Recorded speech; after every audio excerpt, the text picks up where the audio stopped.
राहुल गांधी लोकसभा के अंदर जाति गणना करने की बात करता है। कर्नाटका में अपनी सरकार है जो आज से मतलब पिछले से 10 साल पहले जाति गणना करा चुकी है। उसकी रिपोर्ट तो उन्होंने सर्वे करी नहीं है। इससे पहले 1952 में नेहरू भी करवा चुके हैं, उन्होंने उसकी सर्वे नहीं कर सकी।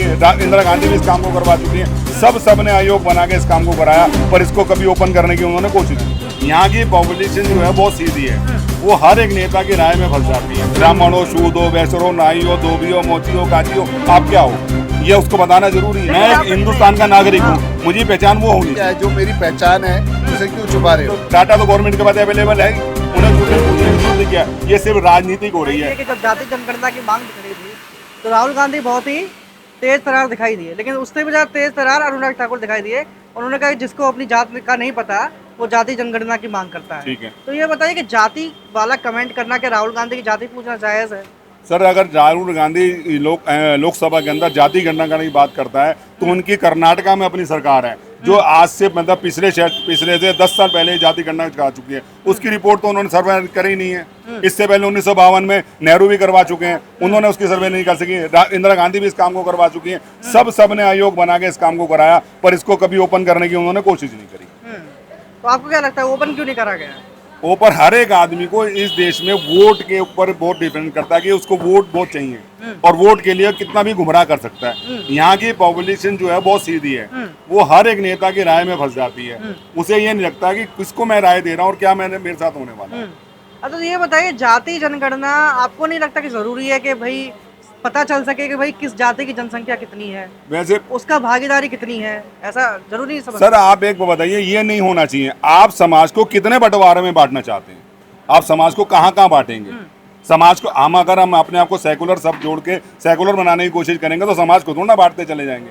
आप ब्राह्मण हो, शूद हो, वैश्य हो, नाई हो, धोबी हो, मोची हो, काची हो, आप क्या हो, ये उसको बताना जरूरी है। मैं आपसे पूछे, आप मुझसे पूछे मेरी जाति क्या, तो मुझे भी बुरा लगेगा ना सर। मैं क्यों बताऊंगा किसको जाति, मेरी जाति क्या है?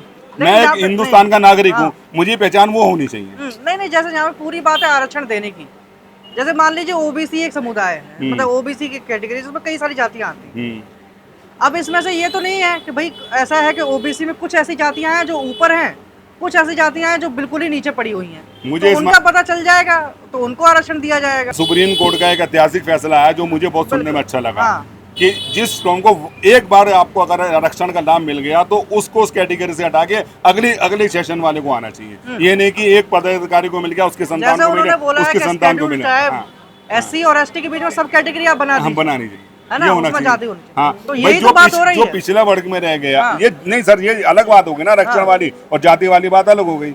जाति बताने की जरूरत क्या है किसी बात के लिए, और क्यों बताया जाए? अगर करते तो अपनी सरकारों में इसे लागू करते ना। अपनी सरकारों में तो लागू उन्होंने किया नहीं। हाँ, एससी और एसटी में भी अगर आप जाति निकालेंगे तो उसमें भी तो आपको सर्वे करना ही पड़ेगा कि भैया कितने हैं, कितने नहीं है। तो सर, ये तो सरकारें अपने हिसाब से काम करती है ना सारी। जिस स्टेट में राज्य सरकार को अपने स्तर पे तो करना ही पड़ेगा ये काम। मेरे को कल राष्ट्रीय स्तर पर हो जाए तो क्या दिक्कत? सुप्रीम कोर्ट का फैसला बहुत अच्छा लगा जी इस मामले में। अगर ऐसे राज्य सरकारें, अब ये देखना है कि वोट बैंक के चक्कर में राज्य सरकारें इस कदम को उठाती हैं या नहीं उठाती, ये देखना है। बात है बिल्कुल सही, ठीक है आपकी, लेकिन जिस तरह से सुप्रीम कोर्ट ने ये फैसला दिया है वो भी तो जाति जनगणना की ओर ही इशारा कर रहा है कि जाति जनगणना जरूरी है। अब राजनेता किसको, जिसकी पार्टी की जिसकी सरकार है वो किस तरह घुमाते हैं इस मुद्दे को, तो ये उनके ऊपर कलाकारी है सर। कॉमन मैन इस मामले में नहीं है कहीं भी कहीं। अच्छा। आप किसी कॉमन मैन से चलते से पूछ लीजिए, यहाँ तो 10 आदमी खड़े हैं, कोई ये बताने को राजी हो कि जाति इसकी है, इसकी जाति नहीं है, कोई बताने को राजी नहीं होगा सर। क्यों बताएगा, किस बात के लिए बताएगा? पर ये हमें बताना चाहते हैं। कपिल अग्रवाल जी, आप बताइए जाति जनगणना होनी चाहिए कि नहीं होनी चाहिए? होनी चाहिए। बुराई क्या है इसमें? होनी चाहिए। क्यों?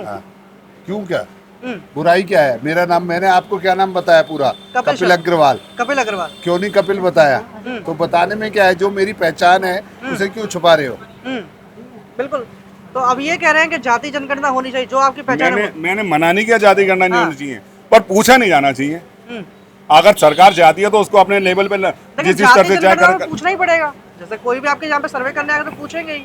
सर, मुझे एक बात बताओ, आज वो दौर है। आज से 5 साल पहले या 7 साल पहले या 10 साल पहले कहा जाता था कि एनआरसी आएगी और ये आएगा, इसके ऊपर पेपर दिखाए जाएंगे। आज गवर्नमेंट के पास, किस के पास कौन सा पेपर नहीं है? हम खुद जाके दे के आते हैं, लाइसेंस बनाने के लिए कागज दे के आते हैं, बच्चे को स्कूल में एडमिशन कराने के लिए कागज दे के आते हैं, बैंक का खाता खुलाने के लिए कागज के लेके आते हैं, सारे कागज तो हम ही दे के आते हैं। तो डाटा तो गवर्नमेंट के पास अवेलेबल है ही, उन्हें जूते पूछने की जरूरत ही क्या है। ये सिर्फ राजनीतिक हो रही है। अच्छा, जैसे मंचों पे एनआरसी खड़े का तो होके। मुद्दा बिल्कुल अलग है। आप बताइए जाति जनगणना होनी चाहिए कि नहीं? हाँ, नहीं, नहीं बता पाएंगे। अच्छा, नहीं होनी चाहिए, क्यों? बस ऐसा ही नहीं पता। अच्छा।